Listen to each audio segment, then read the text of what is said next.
looking for something. A new way, a new understanding, a connection, some comfort. You've got questions, and Light on Living puts the spotlight on all the answers so you can shine. Lift and lighten the load of life's challenges and learn simple and easy ways to live a healthy, happy life. You'll gain insight and start to see things in a new way that motivates you. You're invited to hear new, see different, and feel more as Lisa shines the light on living.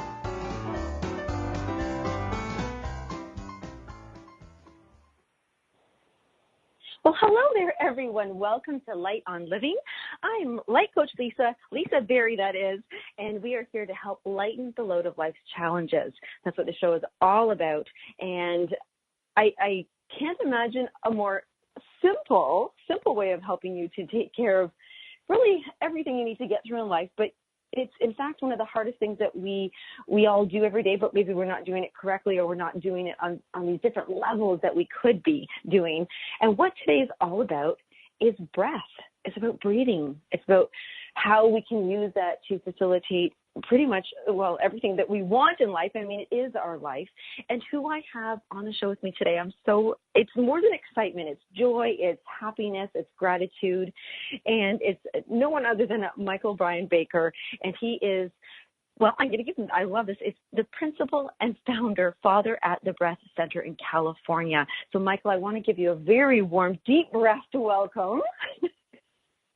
Thank you so much. It's great to be spending time with you this morning. Oh, gearing up to this show, because now I've had a little bit of time to know that this was the show. This was going to happen. I think I took it like lightly as what breath and breathwork was, and then we had a little mini call beforehand, and I thought, I know nothing about breathing. I really didn't think that. And just to read I went onto your site there, and wow, some of the comments after people have, I want to say worked with you, but I don't know if that's the right word, because it feels like it's so much more than working with you. But somebody had written that, I think even you're unwinding the layers of consciousness for personal liberation. I mean, I couldn't get deeper than that. That was just, and how to facilitate clarity. And that was just huge to me. So can you even start, why do you share and teach people the levels of breathing and how to breathe? And I feel, it's an interesting contrast that something so familiar to us can hold such a profound key. And I think a lot of it has to do with the isolation of the Western world and capitalism and the technological advances and medical advances and the media and how far we've come as a civilization that we would overlook something as clearly important as the energy of ease or dis-ease in our community. And the breath actually has years and years, well, actually thousands of years, hundreds of thousands of years of proven technology behind it that becomes not only a key for wellness, but also increased levels of conscious awareness. And all of these are based in science. And so what we've done at the Breath Center is created kind of a reverse engineering for people to get an exposure to these practices in a fun, light atmosphere, and those who are attracted to or continue to gain interest for more exploration into the offerings behind what's actually provide these events and also an educational platform for them to learn how to use them independently and share with others. There you go. Something just happened with your phone. I've lost you a little bit there. I don't know if we can tweak your connection. Oh, something happened. That sounds good there. How's that? Oh, that's amazing and wonderful there. And it was only the last line that you were saying there because we did catch that all. you just brought up something so interesting. So I know most people just on your average every day walking around breathing, the biggest thing, they are pretty much concerned with if they're hyperventilating, breathing quickly or not breathing deeply enough, we know to calm down, take a deep breath. But what you had kind of mentioned there was about when you talked about the advancements that we have in technology and in the medical world and just even bringing in I read something that you wrote and I just loved it. It's something about the assimilating of the information. And when I think about technology advancing, I mean, I'm grateful for it. That's why we're being able to have the show right now. But when I think about what you're talking about, to me, it means like, wow, there's a different, in order for us to assimilate all this information or be a part of it and not be isolated, is that how we can literally be using the different layers of the conscious and going to different levels so that we can be a little bit more calm about it or integrated? I mean, I feel like, one of the things that the period that we're in right now creates a very black and white experience for many people. So it's either this or that, which has a foundation cemented in duality. And the important thing to understand is that while we have accelerated greatly and at an unprecedented rate in the West and in European countries, in the East, there are thousands and thousands and thousands of years of research around human technology that haven't yet been integrated into our practices. Oh. So the question is not about isolation or not. It's about being inclusive. And if you look at the goal of any expansive consciousness practice, it would be to create a pure balance of active and passive energies. So where we're moving forward in technology, very often we're getting stuck. And yes, there is an isolation within community, meaning that each family has their own jobs and their own house and their own, it's mine, and it becomes a very kind of individual trek and or exploration through life, where if we were naturally more open in our homeostasis, the way that we exist every day, much more exploratory of everything in existence around us, then we would obviously know the benefits of these energetic practices, which are basically preventative. They are not based on diagnosing symptoms. They're preventative, and there would be far less people getting ill and people connecting with organic foods and the earth in a way that's more in an equal reciprocity, so there wouldn't be as much cut off from the organic elements of what creates true wellness. And it's not necessarily a judgment that we're making. As a matter of fact, these contrasts are the direct platform for more connection and more research and knowledge of all of these what would have been considered at one time very, very foreign practices. But now you would look at people who are very analytical and or left hemisphere based in either Western medicine or technology, and if they overlook I don't know, we would just bring up a few celebrity figures like the life coach. I guess he's not as much of a life coach anymore, but definitely a mentor, Tony Robbins or Oprah Winfrey or Russell Simmons, or even a great comedian like Jim Carrey. These folks understand these Eastern practices and have incorporated them into their lives, and that's one of the reasons why they have been able to create the lives that have extended beyond most of what a basic society would consider would be available. Like if you look at these people's lives, you would say, well, they fulfilled their dreams, but are they really fulfilling their dreams? Aren't these experiences available really to everybody, at least in the West, meaning that we all have the ability to tap into these practices and reach our highest potential? I love that you just said that they're all available to us. The experiences are all available to us, as you said, in the West. And it is, it's so interesting. I was imagining those people, as you said them, their names showed up, and I was picturing what I think of them and what my image and experience is with them. And you're right. I remember often, anytime you hear a little interview with them, they always are sure they share and include meditation practices, breathing practices, centering, or just those levels of themselves, like honoring themselves and who they are and where they came from before they step out. And now they have that balance. I love that you said that it's equal to rest. And that was a big thing you say. So I think, breath work? We can go through that word, breath, what that means, breath work, but is that the balancing of the doing? Is that our rest, or is it actually active? Is that a doing? Mm-hmm. I mean, that's a great question, because there might be many, many different perspectives on that, but let's look at it this way. Most of us are active in our external lives. That means that most often, unless we are sleeping or in a state of, what we probably refer to as kind of,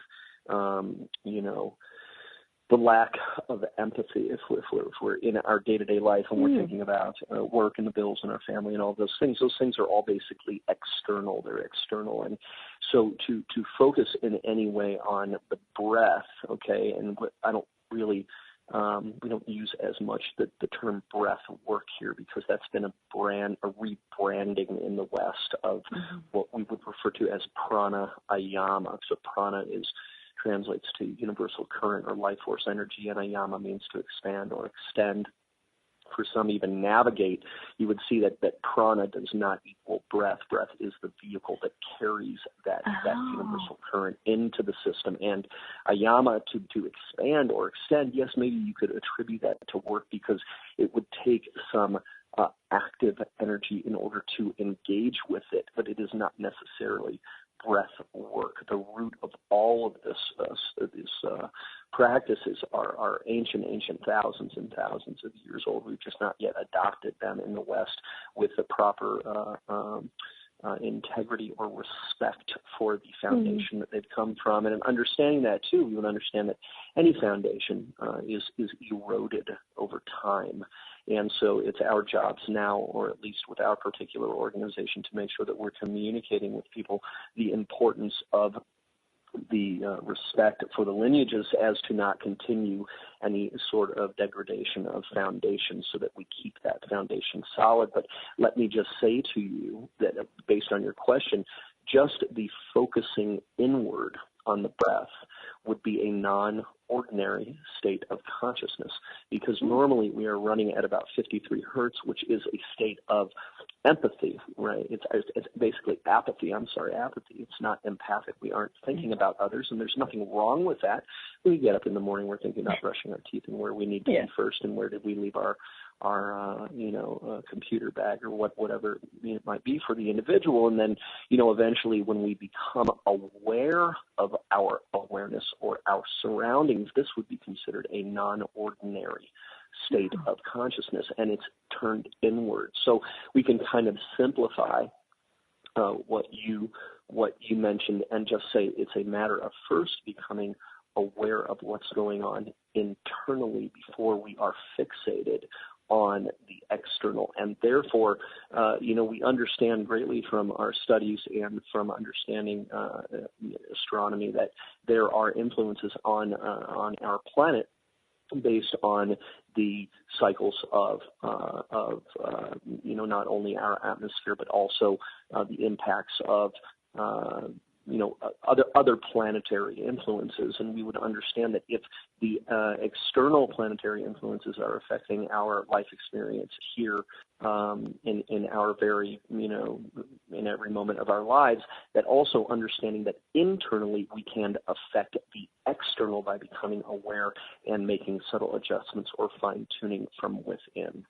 I love that you said that. That was such a bit, because, oh my goodness, that is so incredible that you said that. And you took it right, outside, out planets, out there, because one of my biggest questions I was dying to ask you was, a lot of people say that we mirror the world that we see, and I often, kind of battle with that, because I always feel and believe that, I am the creator, so maybe I'm creating, so kind of like what you just said about the other planets affecting us, but then we are affecting those planets. So it's both? Are we mirroring what's going on, or are we creating it? Well, if you look at it honestly, there's over 8 billion people on the planet, and each one of us believes that our particular contribution or involvement in our lives is of the utmost importance. But if you actually start to understand the size of not the universe, but the omniverse and what we are involved in as an evolutionary species, we begin to understand that collective consciousness is much more important than than any individual might actually take on as their own, but that the work, it's an inside job, so it has to begin with each individual working internally and understanding that, yes, you create your own reality, but in a lot of ways there must be a dissolve of personality and or ego so that duality can be dissolved in order for that to actually become a reality for the individual. So you see a lot of people adhering to or practicing different laws of what manifestation, and I won't go into the specific practices, but the truth is that it's not that far off. There doesn't necessarily need to be an intention set. There needs to be action. There needs to be an action taken in order for there to be a resolve of people's desires and needs and drives, and eventually, after succeeding at a certain level, there would be a release of all of that attachment and expectation to achievement, because each time that we reach a certain goal, we kind of don't really wallow in it. We're just moving on to the next thing. And this is one of the reasons why selfless service to others becomes so important, because the impact that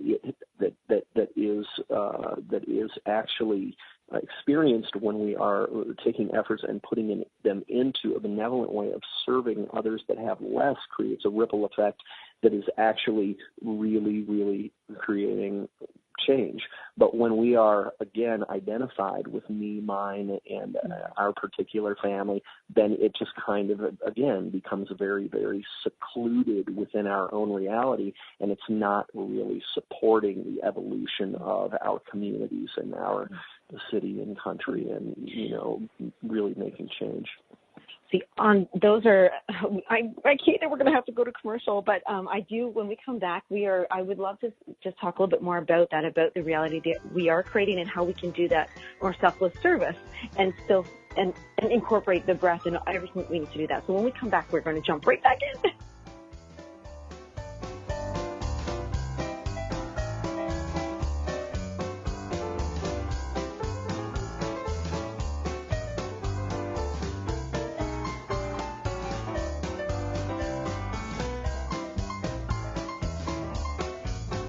The best of the holistic, spiritual, and conscious world. Om Times Radio. IOM FM. Humanity Healing International is a small nonprofit with a big dream. Since 2007, HHI has been working tirelessly to bring help to communities with little or no hope. Our projects are not broad mandates, nor are they overnight solutions, but they bring the reassurance that no one is alone and that someone cares. To learn more, please visit humanityhealing.org. Humanity Healing is where your heart is.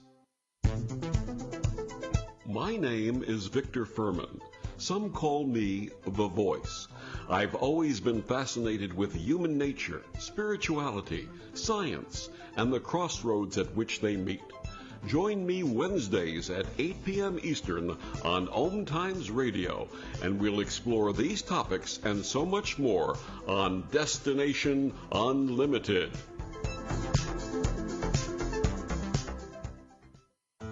Enjoy passive income benefits while creating a cottage experience for others.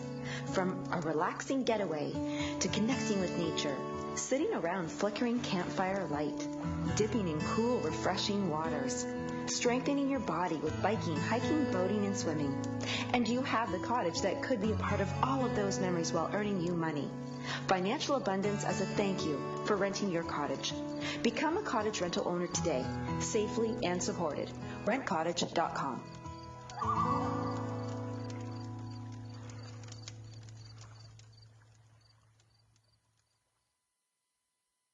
In the wake of a disaster, what one thing can you send that will help people the most?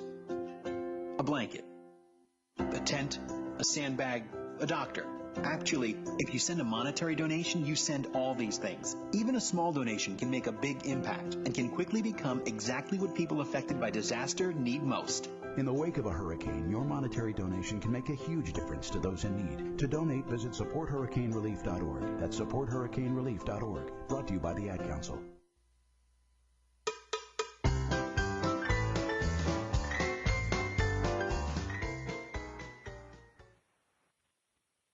Thank you, everybody, for joining us at Light on Living. I'm your host, Lisa Berry, and I have the best person today ever is Michael Brian Baker, and he's a father and founder of the Breath Center, where they have literally trained thousands, facilitated group sessions, but also you run training programs, and you literally take people through levels of this teaching of how to breathe, do breath work, and be there. And I wanted to jump back in something you said. I have a super important question about this. When you had mentioned the non-ordinary state of consciousness, and that being, when we get to look inward, when we deliver selfless service, when we are being of service to others, and not for any other reason, just because we just want to be there and help, is that still a non-normal state of consciousness? Well, as soon as we're aware of anything that puts us into a state of empathy towards others, this is a non-ordinary state of consciousness. As a matter of fact, just being a witness of our own awareness is a non-ordinary state of consciousness. And from this, and from this place is where we begin to build on that. Because let's remember now, these experiments have been going on for hundreds and hundreds of years in the West, and currently Germany and Russia. And I want to say hello to all of our family internationally, all of the arts practitioners in Germany and Spain and Israel and Russia. They're doing a lot of research on consciousness in the bioplasmic field, and putting a lot of revenue towards really understanding humanity's connection with consciousness. And so one understanding would be, yes, that there is this awareness that comes in that would be one step, non-ordinary state of consciousness, awareness of awareness itself. And that would be a step to increasing even more awareness, and that as we become aware as a species, that there is the opportunity to begin to exchange, or again, what I said earlier, create a reciprocity with not only ourselves but also the natural world and others in our community. And we can begin to really come from a place of understanding that a lot of the media influence and a lot that's going on the world stage is really only coming from a very limited set of consciousness. But when you put it in front of hundreds of millions of eyes, those eyes begin to believe or take on that understanding and that belief system. So if we actually look at where we are right now in our lives in this moment, most likely most of us here that have connected in this way in Canada and in the United States up here in Alta California and whoever else may be listening to this, we would have to see that in the moment there's peace.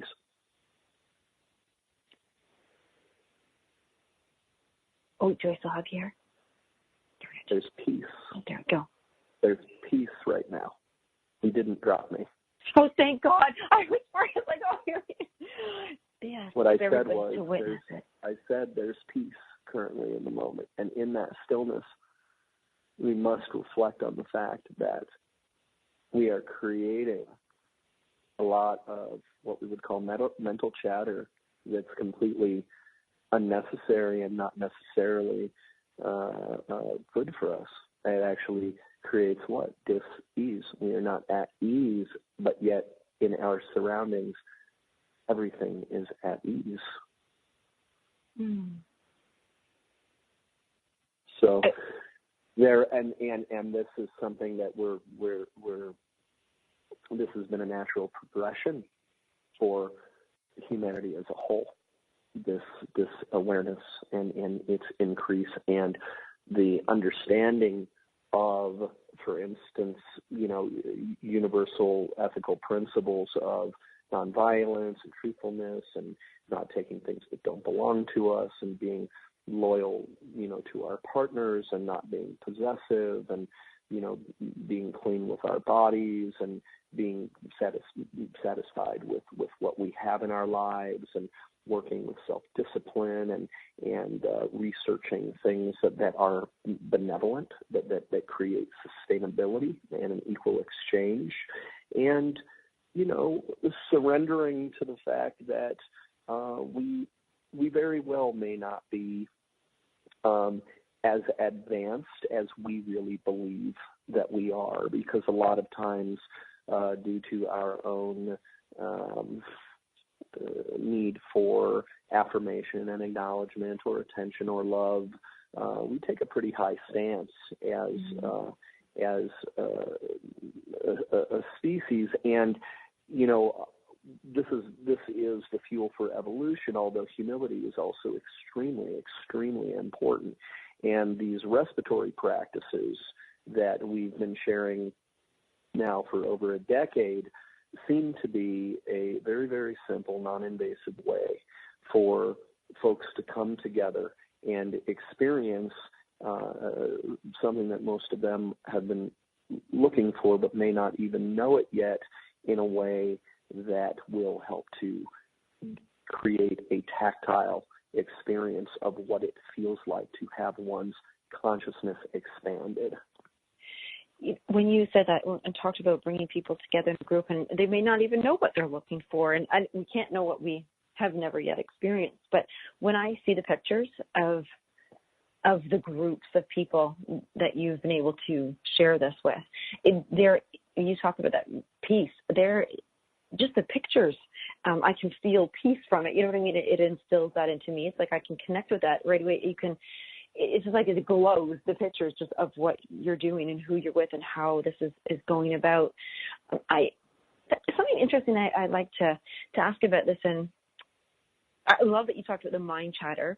And even in that moment, when I did think I was worried, I dropped the call, but I do absolutely I respect and recognize what you were doing there. And I want to share with you, everybody, with you so much that, my mind is going, so my question about when we're going and going to the layers and calming all that unnecessary stuff down, there are people who could turn to or go to, or maybe this is necessary, to something like neurotransmitter supplements, things like GABA or antidepressants and things like that.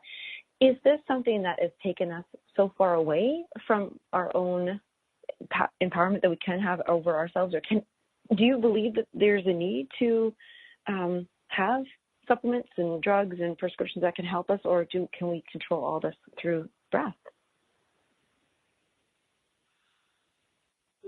This is again, a reflection of awareness around an evolution in Western medical science and capitalism and the pharmaceutical companies, which are deriving most of these medications from plant-based testing, and so we've gotten out of nature again, and have now taken these components that were meant for creating balance within the human body, and tried to almost marginalize them in a way and put them into pill form and charge money for them.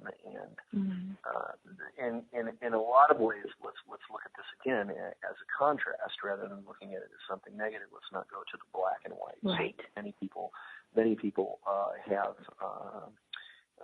going through some sort of inspiration emergence, and some people would call that a spiritual emergence, and others in the Western medical field might call it a spiritual emergency, right? And instead of looking at somebody who might be experiencing more than what the optic nerves and auditory senses would normally be able to pick up, that these people would be classified as psychologically challenged and then given some pharmaceutical to balance their ability to function in society and go to their job and raise their children, et cetera, or college students or whatever age, because now they're actually utilizing a lot of these chemicals with very young children, but there are those rare cases where these folks actually would benefit greatly from these chemicals.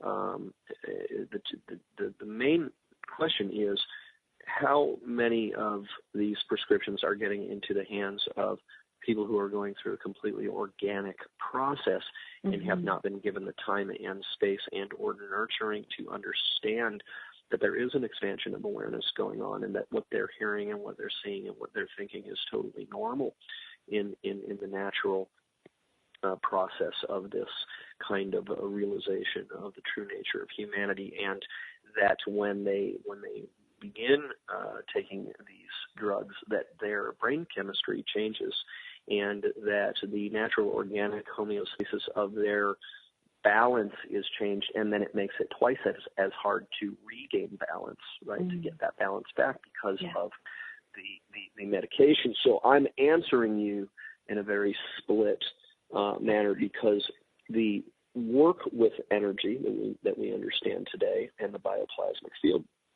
as it relates to even practices like acupuncture.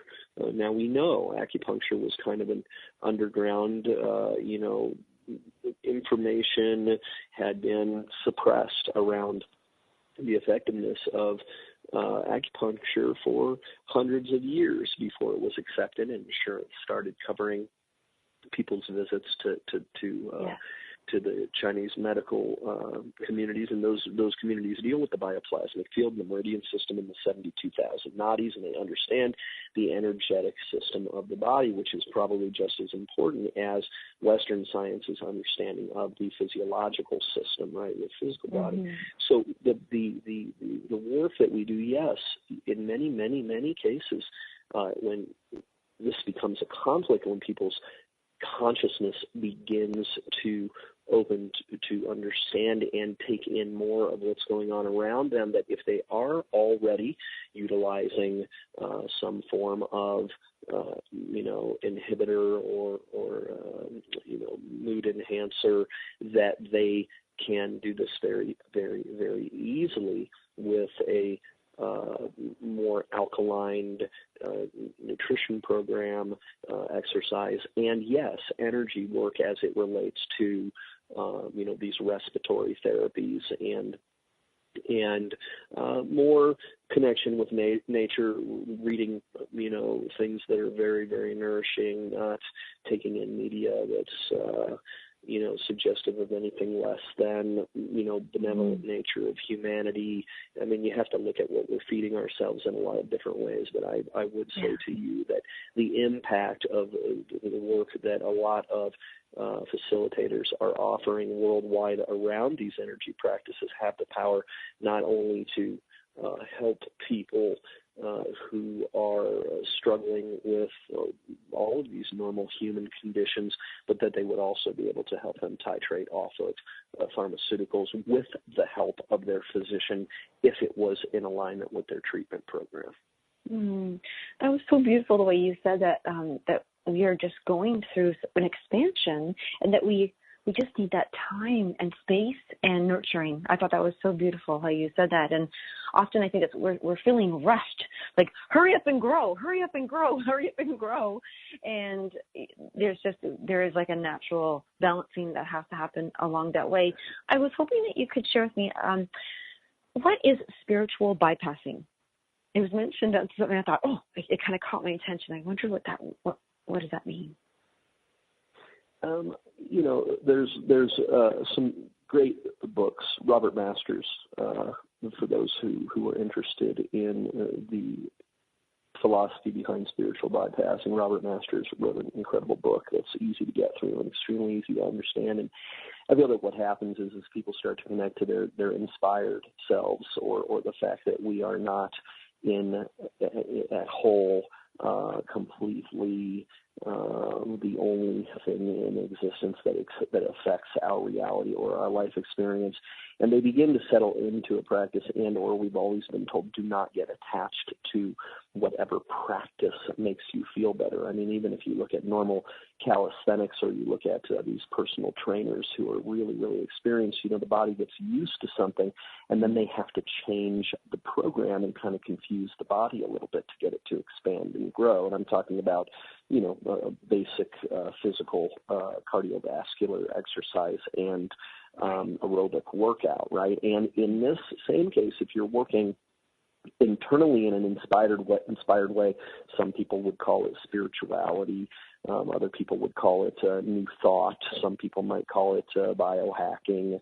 There's all these kind of new age names for these things. But the truth is that when we start to reach inside, that very often that we can think that the work is done. And especially in a lot of this research that we've done in South America and Brazil and Colombia, and a lot of these kind of anthropological studies around the Indian tribes who are working with plant medicines, that there is this experience where somebody believes that they have actually reached a pinnacle in their practice, and because of that when things come up in their lives, that they already have it handled, and they don't take any action around further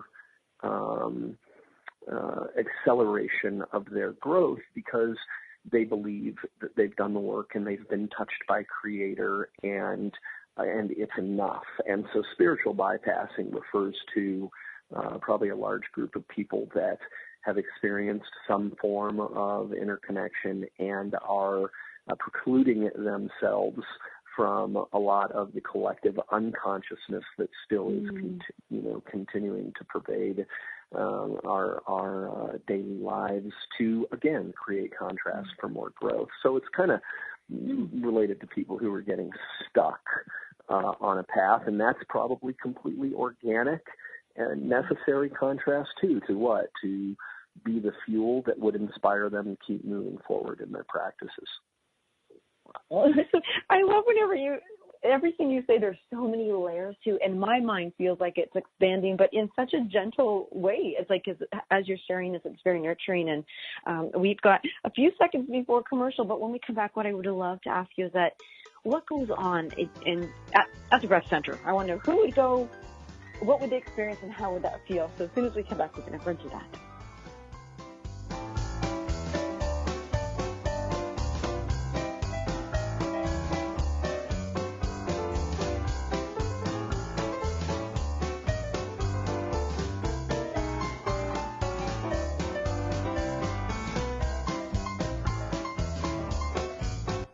The best of holistic, spiritual, and conscious world. Om Times Radio. IOM FM. Ascending Hearts is no ordinary dating site, but a spiritual dating site with a purpose, to link you with your soulmate. We engineer the serendipity so you can trust that you will attune with someone that has the same matching vibration as you. Ascending Hearts, the conscious dating site for the spiritually aware. Try Ascending Hearts for free. AscendingHearts.com. Grab a cup of tea or a glass of wine and tune in for Inspired Conversations with publisher Linda Joy on Tuesdays at 2 p.m. Eastern.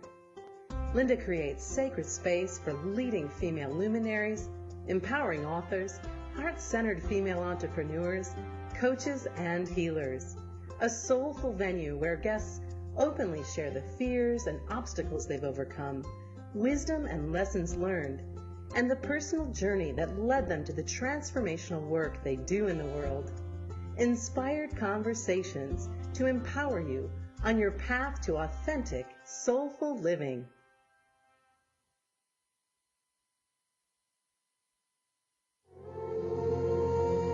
Hi, this is recording artist and composer Yuval Ran, inviting you to a voyage through the chakras, a new double album of guided meditations to transform your life, a sublime musical medicine for nourishing inner peace and reaching to your higher virtues.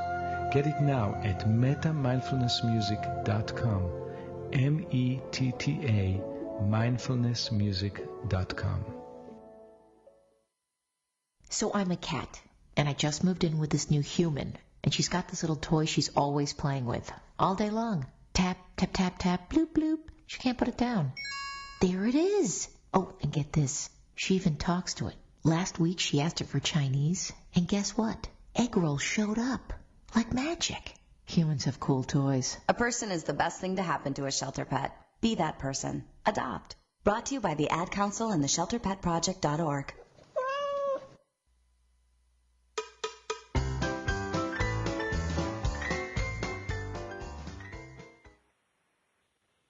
Right, we're back. It's Lisa Berry, and I'm sharing this time with Michael Brian Baker, the founder and facilitator at the Breath Center in LA. It's so neat that everybody can do what you're teaching them to do. There's not one person who cannot access something a little deeper and go a little somewhere that's needed for them. Is there a certain person who is more attracted to the work that you do, or is it something like, I don't like, how does somebody just go, you know what, I really, really think I should go to the Breath Center, or you travel, so how do they know to sign up to do training with you? It's very, very, very internal. It's internally driven, and there's a lot of explanation as to what it relates to specifically, scientifically. But rather than go into that here, because I really don't want to bore people, I would just tell you that the same way that somebody has a calling to be a physician or be a business person or be a teacher or to serve others or not, or even to motherhood, it's a driving force within particular people that bring them to this work. While this particular practice and this knowledge around the origin of humanity and the evolution of our species and where we've come to and why is the main focus of why I believe a lot of this information is now coming forth. The numbers are growing at a very, very rapid rate of individuals who are seeking more understanding of some things that are just not quite clear in life and the development of humanity. A lot of people look at, for instance, politics, international trade, and the educational system and or the medical system, and they just start to believe.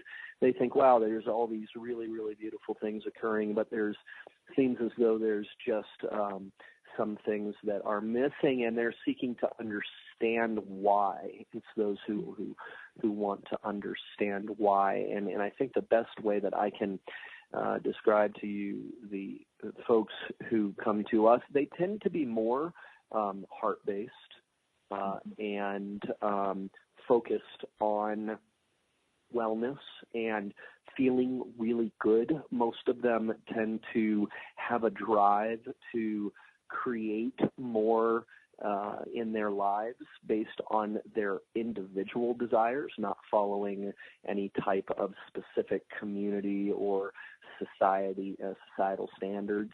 And, a lot of them are just understand that there is change happening within them but can't explain what it is and want those questions answered. And the Breath Center specializes in what I would call the highest and best standards, ethics, moral conduct, and code of the training and facilitation of these quote-unquote respiratory therapies, which I'll refer to again as pranayama, not breath work. Mm-hmm. Again, breath work is a deep generalization of something that is just as complex as Western medicine, if not more. And so the nice thing about it is, yes, everybody can get the byproduct of what it would mean to be a explorer of conscious awareness for 10, 20, 30, 40, 50 years, and then finally get their resolve, get their aha moment, find that moment of resolve where everything comes together and it all makes sense, and they can do that with the Breath Center in a very, very short amount of time, Our focus is to keep the integrity and the character and moral, ethical value of what all of this work truly means embedded in its source. And while there are hundreds of thousands of extremely gifted individuals sharing this work around the world, there are still yet billions and billions and billions of people that could really benefit from utilizing these practices at home on their own with no financial impact to their families or themselves, and to really find their kind of highest purpose, or what we like to refer to as individual genius, right? Because it doesn't come from outside. It doesn't come from exploring available classes at a university. It comes from understanding somebody from the inside first. That's how they know where to direct their efforts. I love that you pulled that together with the individual genius and then paired with understanding. And yeah, this isn't something you go and explore by doing courses that way.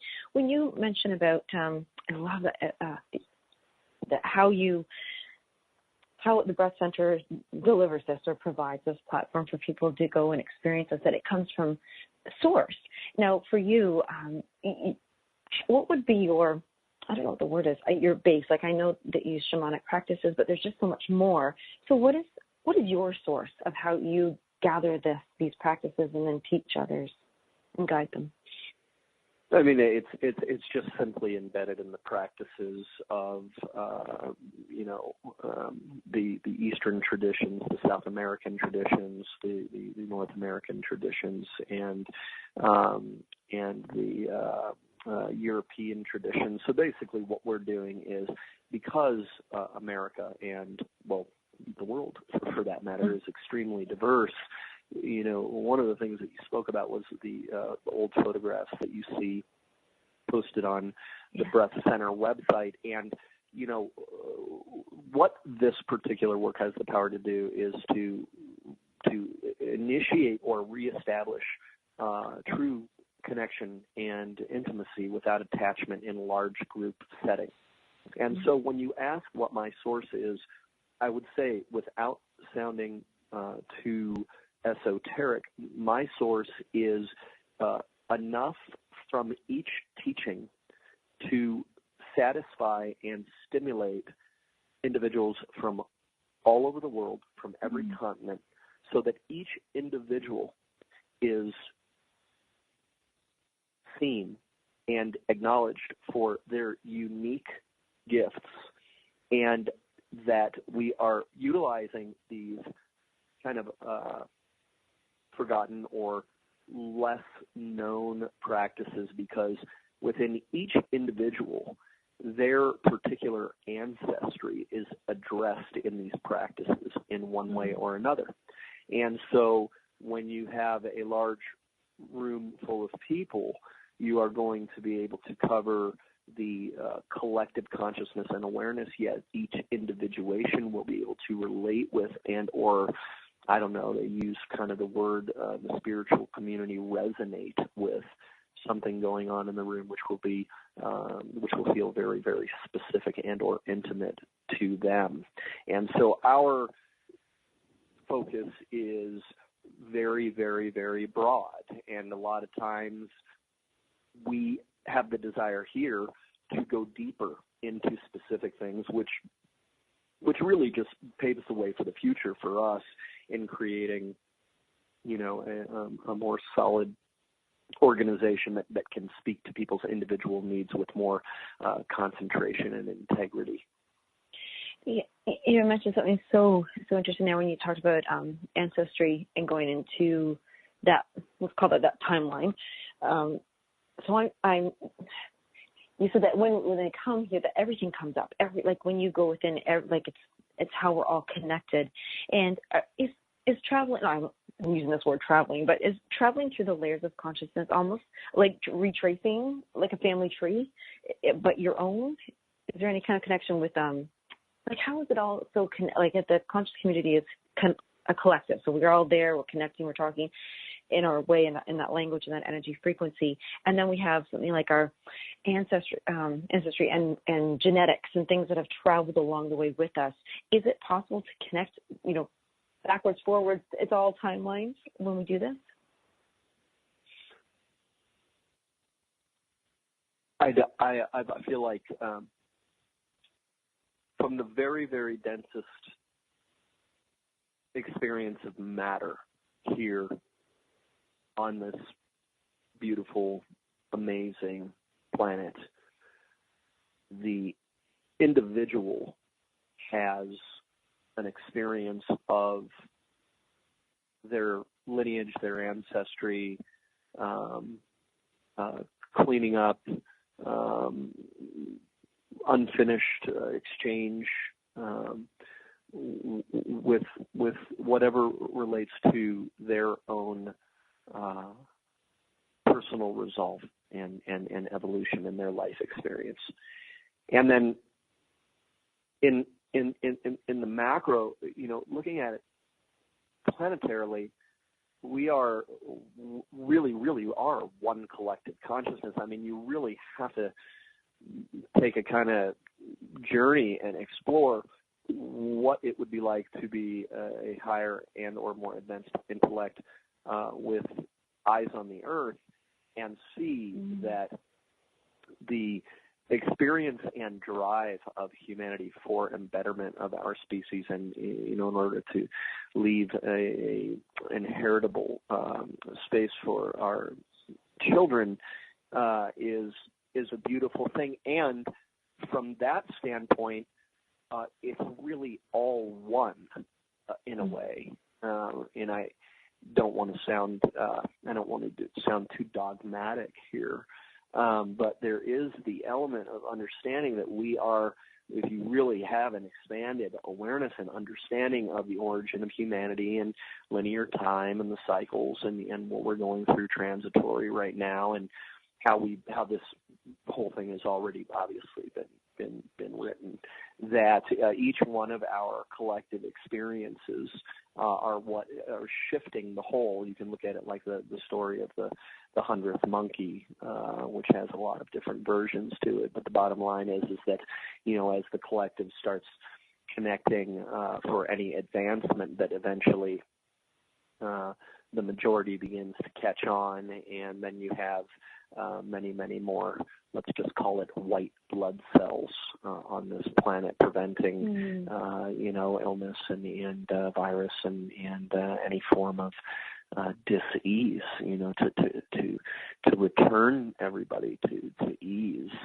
and the understanding and appreciation of truly being in the moment and celebrating, and also creating everybody doing their, rather than being in a job based on needing to make, whatever your monthly liability payments are, or what have you, to be actually creating without excuse and without attachment to how it's received is also a huge piece of this kind of understanding of the ancestry, because when we lose that creative edge because of being distracted by all of the external stimuli that's going on, then we're really not living in a mirror of that which created us and that which breathes us. So just that reconnection alone is kind of fulfilling a family destiny, or we don't want to become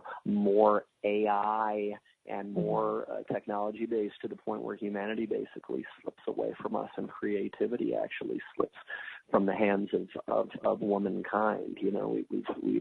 We've kind of experienced that in a lot of ways, and people are just really driven now to be their own creators and look less to the teacher and or guru or mentor or life coach, and to really establish their own place in community as servants of that which is what's right in our world.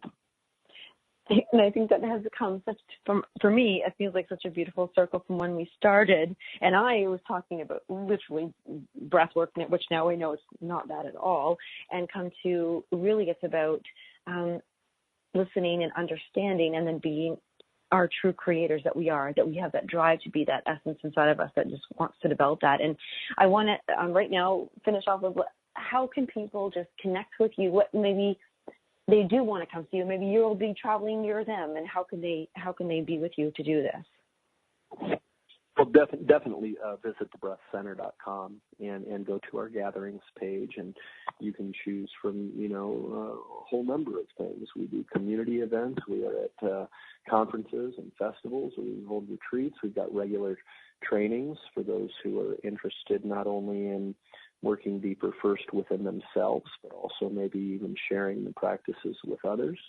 And, we're also available right at the bottom of my webpage is a chat window, and if you type into that chat window, it comes directly to me immediately. And I'd like to also offer all of the folks who are joining us in any time-space continuum, because I assume this will be pre-recorded, a complimentary practice. So if you reach out for me on the website at the bottom of the page, and you can just mention that you heard us here sharing on this beautiful show, and we'll go ahead and send you out an audio recording so that you can do this practice and connect with the vascular system of consciousness within your physiological and bioplasmic form. We're running down. I just want to thank you for that beautiful gift, and I encourage everybody to do that. And I will follow up on my Facebook with everything that you've shared too. Thank you so much, Michael. It has been an absolute breath of fresh air. Appreciate you. Thank you so much. Hope to see you soon. Thank you. Bye, everyone. We'll see you next week.